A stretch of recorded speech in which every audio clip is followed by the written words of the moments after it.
Fala estudante, hoje eu vou trazer aqui para vocês um vídeo sobre como estudar história para o Enem, né? Como pegar essa matéria, né? Uma parte de humanas que é bem importante, que cai bastante, e estudar ela de uma forma eficiente. Se você se interessou, já deixa a tua inscrição aqui no canal, clique em gostei, ativa as notificações e se prepara para comentar também, que eu adoro os comentários de vocês. De verdade, eu leio todos. Nem sempre consigo responder todos, mas eu leio com um carinho imenso. Então continue comentando porque é até inspiração para eu fazer novos vídeos, beleza? Mas sem enrolação, bora logo entrar aqui para essa temática que é muito importante, principalmente para a galera que tem dificuldade, né, em estudar história. Aquela galera das exatas que não tem muita facilidade com humanas pode se beneficiar muito desse vídeo.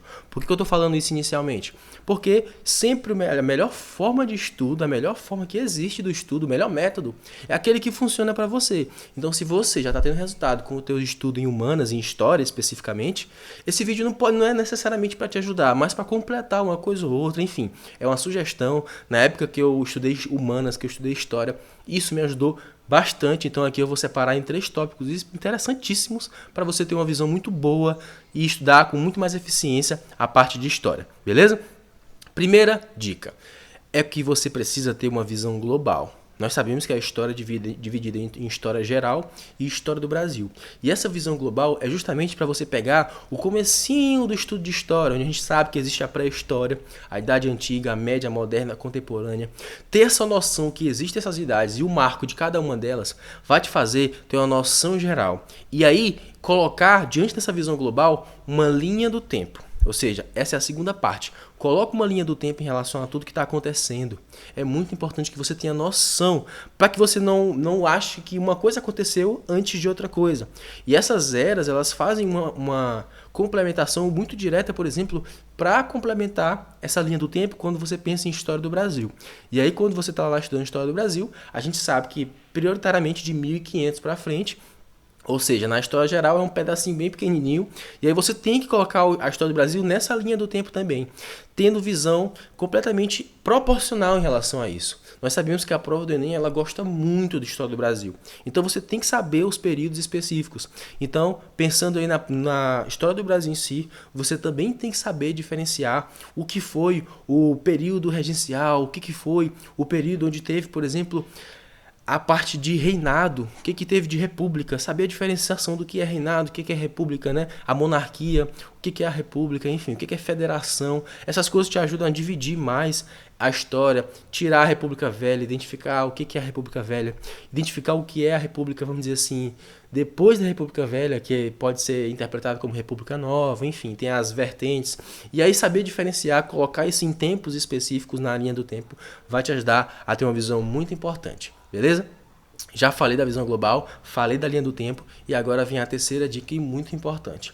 Em todo esse processo de estudo de humanas, é importante que você entenda, se liga só, que a história ela tem várias características, vários conceitos, várias interpretações, mas que elas, e na maioria dos casos, ela vai sempre ter uma vertente social, ou seja, sociedade, uma vertente econômica, ou seja, economia, financeiro e tudo mais, e a vertente política. Então, quando que você estiver estudando história, sempre tente entender a sociedade, revoluções, motivações sociais, enfim, cultura e tudo mais.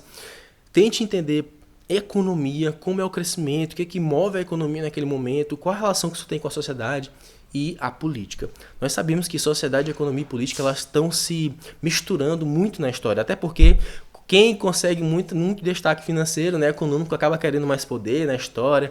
E aí a sociedade, por exemplo, que está sendo negligenciada, acaba querendo ter mais espaço para ter mais influência. E as revoluções acontecem, toda a economia move, existem mudanças em relação a tudo isso. Então tu tem que sempre ter a noção de separar e ao mesmo tempo conseguir ver que existe uma conexão imensa entre sociedade, economia e política, beleza? Então fica essa minha dica aí, principalmente para quem está começando e quer começar de um jeito interessante, que deu resultado para mim, tá? Falo de mim, e que pode te ajudar de alguma forma, beleza?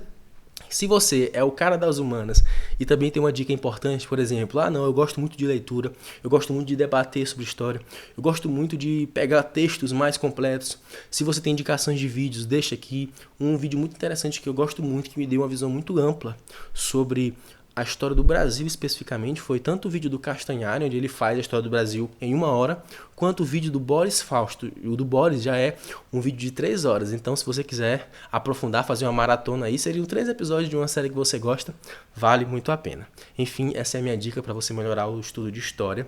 Pense sobre isso, pense sobre essa visão, sobre essa linha e sobre essa divisão em sociedade, economia e política. Eu espero que isso tenha te ajudado, compartilha com alguém que você se importa e sempre deixa isso entre pessoas que realmente você se importa, porque assim a gente constrói uma comunidade de pessoas que realmente estão engajadas com esse desafio de 365 dias, beleza? Muito, muito, muito, muito obrigado por ter ficado até aqui e até o próximo vídeo. Tchau, tchau!